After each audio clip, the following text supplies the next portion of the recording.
Madame, monsieur, bonjour et merci d'être avec nous encore ce matin dans le cadre de la revue des Grandes Unes. Nos invités sont déjà sur ce plateau, les invités qui vont analyser, commenter, même décrypter l'actualité telle que prévue par la presse. Mais avant de leur donner la parole, nous allons faire un tour dans les kiosques. Question de découvrir également ce que la presse nous impose. De toute façon, nous propose ce matin, la Nouvelle Expression s'intéresse à la Journée mondiale de la santé. Le Cameroun, malade de cet art, alors que le monde s'apprête à célébrer la 7e journée mondiale de la santé, c'est cette avril 2015, une bonne partie de la population camerounaise peine à avoir accès aux soins de santé et aux soins de qualité en même temps. La pharmacie de la rue se porte bien, les marabouts et tradipraticiens comme bouées de sauvetage quand l'offre publique à la santé devient un business. C'est un dossier à lire en page 6 et 7 de la Nouvelle Expression qui est dans les kiosques ce matin. Le journal s'intéresse également aux nouvelles du front. Boko Haram relance les hostilités. Les membres de cette secte terroriste qu'on croyait diminuer viennent d'enlever le responsable du centre de santé d'une localité de l'extrême nord. C'est à lire en page 3 du journal ce matin, qui est dans les kiosques. Le Messager est également disponible. Le Messager s'intéresse à autre chose. Donc au front contre Boko Haram, le chef des armées divise les soldats. C'est ce que nous apprend le journal. Paul Biya décerne les médailles de la vaillance aux seuls éléments du BIR. À lire dans le journal, en page 3. Et puis, Remember, 6 avril 1984, Mathias Ouonangini, un autre push n'est pas inévitable au Cameroun. Le sociopolitiste analyse d'ailleurs les clivages qui font redouter le pire dans notre pays. C'est à lire en page 4 de ce même journal qui est dans les kiosques ce matin.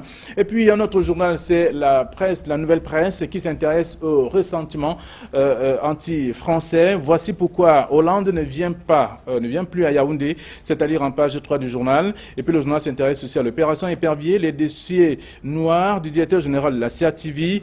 Bouhari, président Bello Bouba, va-t-il cette fois lâcher Paul Biya? C'est une question également à lire dans le journal ce matin. Autre sujet, c'est avec Europe Plus qui est dans les kiosques, qui s'intéresse à l'affaire Paul-Éric Nguet vers une condamnation du Cameroun par l'ONU. Nietzsche, N'Djamen et Kane, soupçonnés de vouloir distraire les deniers publics dans la répartition, ou tout au moins la réparation des familles des martyrs des émeutes de février 2008. À lire en page 7 de ce journal. Europe Plus également. Europe Plus s'intéresse aussi à l'opération Épervier, scandale autour de la restitution des deniers publics, à lire en page 5 de ce même numéro. On va terminer avec le journal Le Popoli, le journal satirique, qui s'intéresse donc à Paul Biya, Mohamed Bouhari, vers un accord imparfait. C'est le grand titre du journal ce matin. Le journal qui s'intéresse donc à cette relation et surtout avec Bello Bouba Maïgari, qui est donc l'un des vieux amis de Mohamed Bouhari, qui est donc au Cameroun. Est-ce qu'il va toujours continuer de rester avec Paul Biya? C'est la grosse question. La réponse est à lire dans le journal Le Popoli ce matin. Voilà donc ce que la presse nous propose. La suite, c'est avec des invités sur ce plateau. Camille Nelly, bonjour. Bonjour Flavien Walondongo, bonjour téléspectateurs d'Equinox Télévision et surtout les fidèles de la revue des Grandes Unes. Je voudrais aussi profiter de cette occasion pour souhaiter un joyeux anniversaire à Frida Dikaki, la présidente du fan club, la revue des Grandes Unes de l'Axe d'Orbonnetique.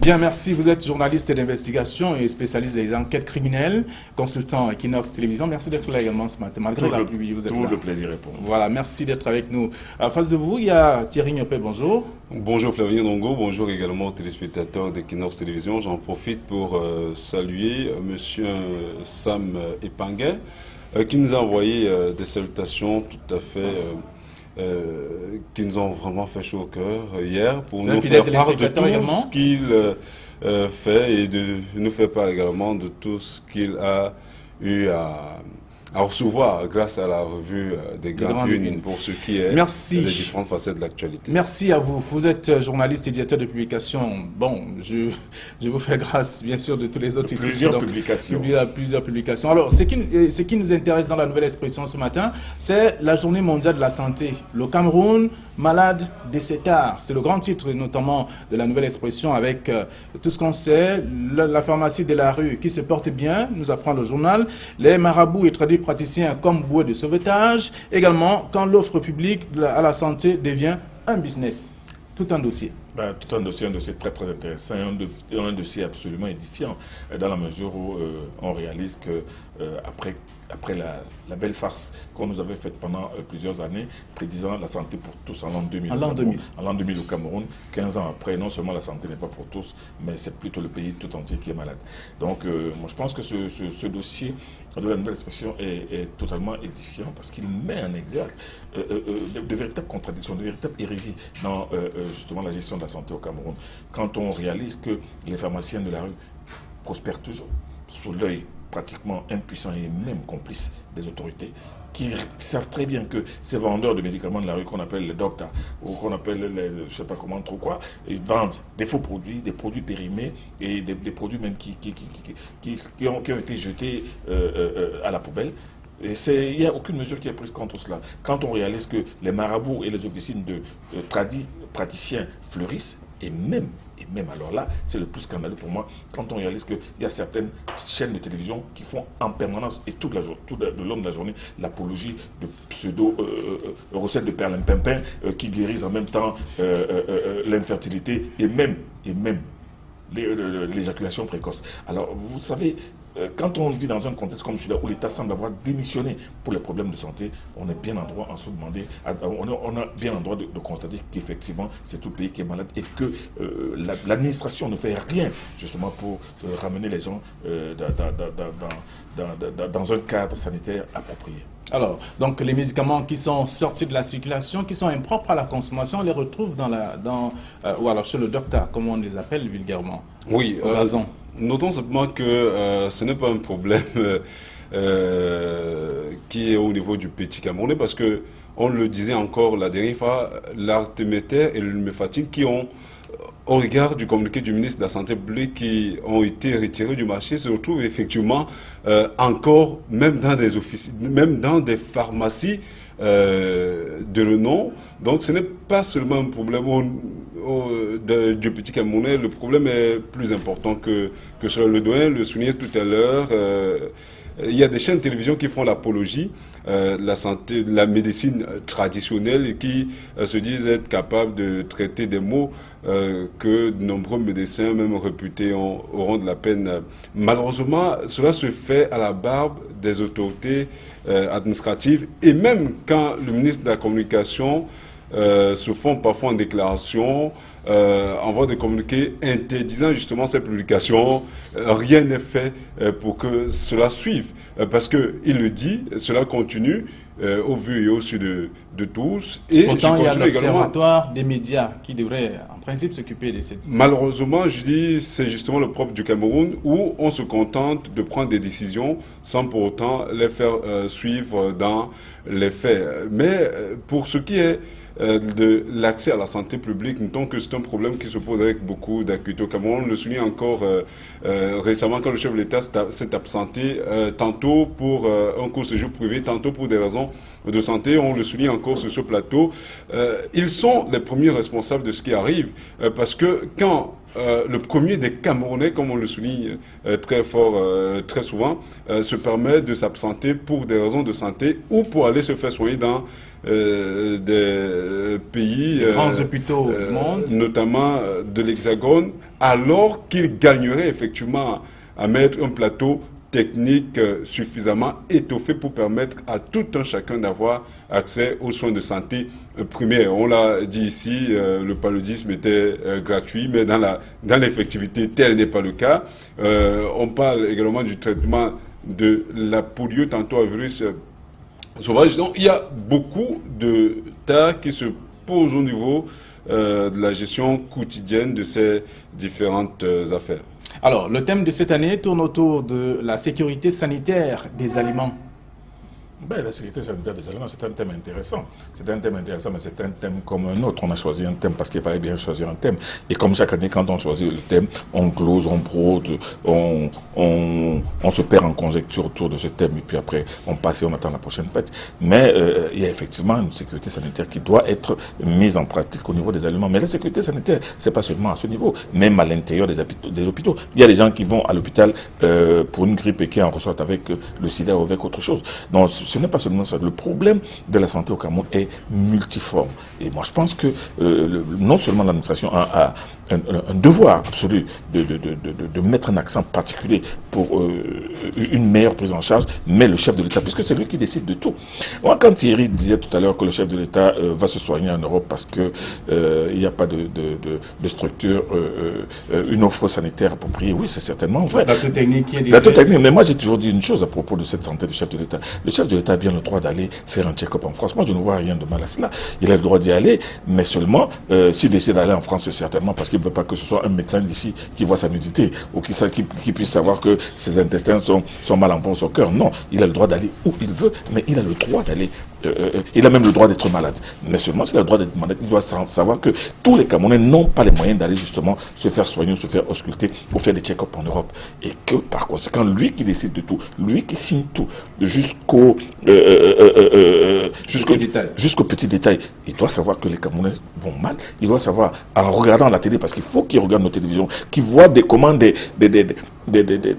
praticiens qui se disent docteurs et qui racontent n'importe quoi. Quel est devenu le slogan Santé pour tous à l'an 2000? Mais 2015, de 15 ans après, la date limite de cette grosse promesse cousue de fil blanc, non seulement la santé n'est pas pour tous, mais alors c'est plutôt la maladie qui est pour tous. Et même maintenant, ça nous fait croire tout simplement que même l'émergence qu'on nous annonce par 2035, c'est parce qu'on sait que tout le monde sait que ceux qui l'annoncent en 2035 ne seront plus là. Bien entendu, la nouvelle expression propose tout un dossier sur l'état que l'on observe donc dans ces hôpitaux publics. Comment est-ce que les patients sont accueillis, le mauvais accueil notamment, la négligence de ces patients. Tous ces aspects sont relevés dans le journal ce matin, la nouvelle expression, carrément un dossier de plusieurs pages. À lire donc si vous faites un tour dans les kiosques ce matin. Autre sujet qui intéresse également, qui suscite aussi des commentaires, c'est celui de Le Messager. Au front contre Boko Haram, c'est le titre, le chef des armées divise les soldats. Ah oui, ça c'est un titre grave, et si effectivement le mécontentement est arrivé au paroxysme, comme le dit Le Messager, c'est que c'est très grave, parce que il est vrai, beaucoup de gens ont estimé que ces médailles de la vaillance que le chef de l'État n'a attribué qu'aux seuls éléments du BIR, effectivement, ne pouvaient créer que de la frustration, parce qu'il n'y a pas que le BIR qui se bat, il y a le BIR, il y a le BIM, il y a toutes sortes de bataillons et d'unités qui sont au front. 24 heures sur 24, qui sont en état d'éveil permanent et qui auraient bien mérité, peut-être pas des médailles, parce que la médaille c'est la médaille, mais peut-être une prime à tous ceux qui sont au front. Moi je pense que ça aurait été une mauvaise chose, mais comme d'habitude, les gens qui donnent des conseils au chef de l'État lui ont proposé une demi-solution. C'est tout comme, regardez ce qui s'est passé à Berthois, et ça c'est quelque chose qui va encore frustrer beaucoup de policiers. Un officier de police qui fait certes un acte de bravoure, qui va protéger quelqu'un, ce qui est son devoir, mais qui passe d'officier de police à commissaire de police. C'est-à-dire on aurait pu même en faire un officier de deuxième grade ou bien un officier principal, mais il passe d'officier de police à commissaire de police. Donc c'est trop gros. Ça crée, c'est encore un mauvais conseil qu'on a donné au chef de l'État qui a signé le décret. Donc ce genre de mesures, certes pour récompenser la bravure ou bien la conscience professionnelle des éléments, doit être bien pensé. Et quand on regarde effectivement ce qui s'est passé au front, il y a tout lieu de comprendre peut-être les grincements dedans de certains militaires qui sont aussi au front, mais qui estiment qu'eux ne sont peut-être pas vaillants. Alors, donc Paul Biya qui décerne des médailles de la vaillance aux seuls éléments du BIR, c'est ce que le journal nous propose, et ça crée des frustrations au sein des autres corps. Oui, le Don Camille a suffisamment goûté là-dessus. Je voudrais juste en soulignant que il aurait mieux fait, parce que d'encourager justement des gens qui se battent au front. Cette sortie malheureuse du chef de l'État pourrait avoir pour conséquence justement de diviser davantage dans les rangs au moment où on a davantage besoin de cohésion entre les différents corps, parce qu'il n'y a pas que le BIR. Notons d'ailleurs, le BIR n'est pas au premier rang, au front contre Boko Haram. Il y a d'autres forces spéciales qui sont en contact direct avec l'ennemi et qui... Le cas direct, c'est le fils bien-aimé du chef de l'État, le BIR. Bon, justement, une fois de plus, cela crée davantage la polémique parce qu'on l'avait souligné à une certaine époque, et le problème est une fois de plus revenu au devant de la scène. C'est extrêmement dangereux au moment où, je le souligne encore, on a davantage besoin de cohésion entre les gens, entre ces différents corps qui se battent au quotidien pour garantir l'intégrité du territoire national. Au lieu de penser aux médailles, de la bravoure, on aurait peut-être pensé à l'augmentation des primes à ces gens qui se battent au quotidien et qui, soulignons-le beaucoup, laissent d'ailleurs leur vie et leur famille en détresse, parce que très souvent il y a des cérémonies où on remet à titre posthume des médailles, mais l'armée et l'État ne garantissent pas toujours le vécu des familles qui restent misérées une fois le chef de famille qui bâtit des femmes de drapeau camerounais laisse sa vie. Donc il faudrait penser, aller au-delà des initiatives comme celle-là, penser plutôt à encourager de manière pécuniaire les gens qui se battent pour l'intégrité territoriale du Cameroun. Eh bien, le messager nous l'apprend. Au front contre Boko Haram, le chef de l'État, le chef des armées divise les soldats. Paul Biya qui décerne des médailles de la vaillance au seul élément du BIR, c'est-à-dire en page 3 du journal Le Messager. Et également, dans Le Messager, un autre sujet, une analyse d'ailleurs du docteur Owona Mathias Ngini. Un autre putsch n'est pas inévitable au Cameroun, parlant notamment du 6 avril 1984, qui fait un rappel, le journal fait un rappel de cette situation au Cameroun. Oui, on ne peut, ne pas se souvenir de ce malheureux événement qui est venu mettre un brutal coup d'accélérateur dans l'histoire du Cameroun il y a 31 ans. Mais seulement, moi je pense que 31 ans après, il y a encore beaucoup d'impostures développées. Il y a des tas de gens qui racontent des histoires. Il y a même des frustrations qui couvrent encore. Et il y a même une sorte d'arrogance de la part de certains journalistes qui parlent même de génocide qui avait été planifié, qui ne tiennent pas compte des faits. Parce que le contexte du 6 avril, il y a un contexte précis. Mais par la suite, on a même entendu deux généraux qui se sont étripés en disant que l'un ment. Parce qu'on a vu, on a entendu hier, moi j'ai entendu hier dans la revue des Grandes Unes comment le général Asso a dit que non, c'est plutôt lui qui a mené la suite la contre-offensive contre les et il a précisé que Semengue a menti. Il dit, alors qu'avancer une telle chose, alors que les faits sont différents, parce qu'il y a beaucoup d'autres personnes, et quand par exemple d'autres personnes disaient que les putsch avaient l'intention de faire un génocide, alors qu'on pensait très bien que les putschistes avaient arrêté les plus grands responsables, il n'avait envie de tuer personne, et qu'une seule personne a été tuée, c'est justement le neveu de M. Mbargangeli, qui a été délégué général de la Sûreté nationale pendant 7 mois seulement. Mais là n'est même pas le problème. Le problème aujourd'hui, c'est de savoir si un putsch est encore possible au Cameroun aujourd'hui. Des putsch, on en trouve un peu partout en Afrique depuis, mais ce qui est certain, c'est que le putsch, si jamais un putsch peut se réaliser au Cameroun, ça ne peut pas être un putsch du genre du capitaine Sanagou, du capitaine, comment s'appelait l'autre, qui faisait des sketchs, de véritables sketchs, tous ces capitaines qui prennent le pouvoir. Non, un capitaine ne peut pas prendre le pouvoir au Cameroun. Et maintenant, quand on regarde justement ces structures militaires qui non seulement sont côte à côte, mais qui se regardent en chaîne faïence, que ce soit la garde présidentielle, que ce soit le BIR et que ce soit toutes les autres structures de l'armée spécialisées. Non, et puis tout est fait de telle manière qu'il ne puisse pas y avoir de connivence possible entre les officiers subalternes et les officiers suprêmes. Bref, tout est fait pour qu'un putsch ne puisse pas être possible au Cameroun, mais seulement, comme le dit le professeur, le docteur Ronan Guiné, ce n'est pas inévitable, parce que s'il peut y avoir l'intervention des militaires aujourd'hui, ça ne peut être que dans le cadre d'une révolution de palais. C'est-à-dire que les militaires viennent, dégagent M. Paul Biya, s'installent et disent que nous allons faire des élections. Mais seulement ça aussi, c'est à voir, puisque ces militaires-là qui sont aujourd'hui chuchotés par le chef de l'État ne souhaiteraient pas perdre leurs avantages. Donc, la perspective ou bien l'hypothèse d'un coup d'État au Cameroun aujourd'hui, non seulement n'a jamais été envisagée par personne, et les Camerounais ne veulent plus entendre parler de putsch. Ils savent très bien qu'un putsch peut déboucher sur n'importe quoi. Mais que le docteur Ronan Guiné en parle aujourd'hui, ça donne tout simplement la possibilité de créer un monde à d'autres Camerounais pour se demander que cette armée même qui commence à être frustrée, commence à être divisée, est-ce qu'on ne peut pas arriver à... Est-ce que les jeunes colonels qui voient tous les jours comment ils sont en train de partir en retraite à 55, 58 ans, avec des généraux qui sont presque aveugles, qui sont presque paralytiques, qui sont gravataires, mais qui sont là 80 ans encore, qu'est-ce que c'est que cette histoire-là? Mais il peut y avoir des frustrations, mais le putsch au Cameroun aujourd'hui, je ne pense pas que ça puisse être une hypothèse scientifiquement ou bien vraiment réellement probable. Mais comme le dit Ronan Guiné, ce n'est peut-être pas inévitable. Voilà. Alors, le journal Le Messager, avant de donner la parole au docteur Ronan Guiné, retrace quand même ces tristes moments forts que nous vivons au Cameroun en ce moment, avec les attaques à gauche, les attaques à droite. Tout cela, tous ces aspects-là ont permis au docteur Mathias Ouonanguini de faire donc les clivages et qui l'amène à penser que tout est possible. Donc il peut avoir à tout moment un autre putsch dans ce pays. Oui, rien ne nous amène à le souligner avec beaucoup d'emphase, mais toujours est-il que quand on regarde les choses telles qu'elles se déroulent, le chef de l'État a suffisamment pris le devant de la scène pour éviter que pareille situation arrive. Les hommes en tenue sont suffisamment bien encadrés, suffisamment soutenus. Tout le monde peut ne pas avoir son salaire à la fin du mois. Je crois que en dehors de ce corps-là, moi, je parlerai peut-être pas de putsch parce qu'au niveau, le Dieu l'a souvent dit, au niveau de l'armée, les corps sont suffisamment bien encadrés et bien séparés. Mais je crois que au lieu d'avoir un putsch, on pourrait davantage parler de soulèvement populaire.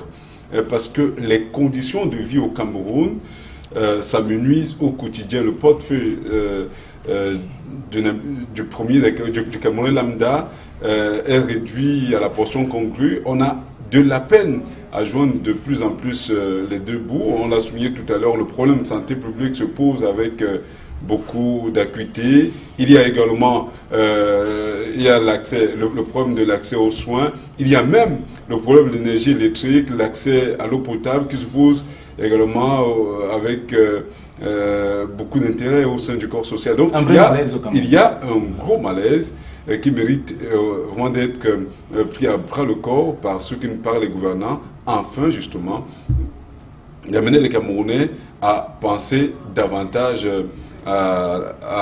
au consensus national pour accéder à l'émergence 2035 que nous proposent les gouvernants, que de les amener à penser davantage à leur quotidien, parce que, comme on l'a vu en haut, Burkina Faso, regardez ce qui se passe dans nos écoles, dans nos universités. Ceux-là ont fréquenté, ceux qui nous dirigent ont fréquenté une certaine époque gratuitement au Cameroun. Aujourd'hui, l'université est payante et même la qualité des cours n'y est pas. Les enseignants sont tous les jours dans la rue, les défractés de la fonction publique sont toujours en grève. Donc, il y a un maximum de problèmes. Il y a certains problèmes qui se posent au sein du corps social qui méritent d'être pris avec beaucoup de sérieux pour éviter justement ce soulèvement. Eh bien, il faut lire, on peut lire cet article dans le Messager ce matin qui parle de Remember, 6 avril 1984. Mathias Ouonanguini, un autre putsch n'est pas inévitable au Cameroun. Donc le sociopolitiste analyse d'ailleurs les clivages qui font redouter le pire dans notre pays. C'est à lire en page 4 du journal. On va sortir avec la Nouvelle Presse qui s'intéresse au ressentiment anti-français. Voici pourquoi Hollande ne vient plus à Yaoundé. C'est le titre. Oui, c'est le titre, mais avant d'arriver à ce titre, avant de répondre à cette question, je voulais compléter ce que vient de dire Thierry en disant qu'il y a aussi un élément, un paramètre absolument important au niveau de la discipline de l'armée aujourd'hui au Cameroun, parce que pour une fois, le Cameroun a un ministre de la Défense qui tient véritablement son armée, qui la tient, et qui est informé sur tout ce qui se passe, qui contrôle au jour le jour les agissements et les promotions de l'armée. Donc, il y a aussi... Mais la presse a quand même évoqué qu'il ne s'est pas prononcé sur les 16 personnes enlevées à l'Est Cameroun. Oui, mais il n'a pas à se présenter, il n'a pas à se justifier, il agit. Et ce ministre-là, justement, est connu pour quelqu'un qui agit, qui n'entre pas dans les polémiques. Et c'est pour cela que d'ailleurs l'armée camerounaise a de tels résultats. Mais pour revenir à la préoccupation, le titre de la nouvelle, en fait, il faut dire que la nouvelle donne une information, tente de faire comprendre pourquoi Hollande ne viendra pas au Cameroun. Mais qui a dit que le président Hollande ne viendra pas au Cameroun, ne viendra plus au Cameroun? Et qui a dit que M. Hollande lui-même, dont le parti vient de perdre lamentablement les élections en France, n'est pas plutôt préoccupé par des problèmes de restructuration de son parti et même de remise au pas de ses militants? Moi, je pense que la venue du président Hollande n'est pas forcément une urgence, mais seulement elle semble être programmée. Mais ce titre est beaucoup plus axé dans la logique de ceux qui développent un sentiment anti-français au Cameroun qui, pour moi, n'existe pas, il n'a même pas de sens. Donc, faire des conjectures, se perdre en conjecture pour la venue ou la non-venue du président Hollande au Cameroun, ce n'est pas le plus important aujourd'hui. Merci un mot, en 30 secondes, c'est pour sortir également. Non, vraiment rien ne nous amène à souligner ou à contredire ce qui a été dit dans la nouvelle presse. Cela passive juste, hein, comme nous le soulignons tout récemment, à jeter de l'huile dans le feu pour rien. Rien ne nous dit que Hollande ne sera pas au Cameroun, ne viendra pas.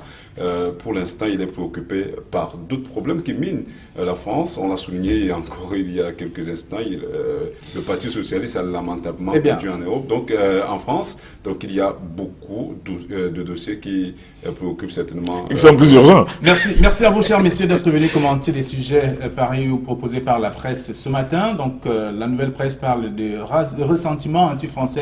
Voici pourquoi Hollande ne vient plus à Yaoundé. C'est à lire en page 3 de la nouvelle presse ce matin. Merci à vous, Camille Nélé. Ce plaisir a été pour moi. Merci également à Thierry Niopé. Bonne journée à vous. Bonne journée également à vous, chers téléspectateurs. Tout ce qu'il vous reste à faire, c'est de faire un tour dans les kiosques pour lire tous ces sujets et bien d'autres qui sont contenus dans les journaux.